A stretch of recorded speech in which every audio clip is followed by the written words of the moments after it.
खबरों के सिलसिले को आगे बढ़ाते हुए अब खबर शामिल करते हैं मामू कांजन से, जहां कॉलेज की दीवार के साथ शहर का कूड़ा करकट फेंकने और मंडी मवेशियां सड़क पर लगाने के खिलाफ तलबा का इंतजामिया के खिलाफ एहतजाज। इस पर रिपोर्ट कर रहे हैं अली हसन साबरी।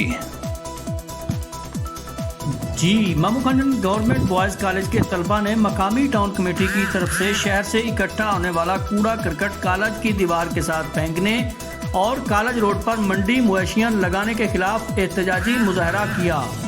एहतजाजी मुजाहरा करते हुए डीसी फैसलाबाद और एसी तांदनियावाला से मुतालबा किया कि टाउन कमेटी के सेंट्री अमला को कॉलेज के उकब में कूड़ा करकट फेंकने और व्यापारियों को कॉलेज रोड पर मंडी मवेशियां लगाकर सड़क ब्लॉक करने से रोका जाए। जी।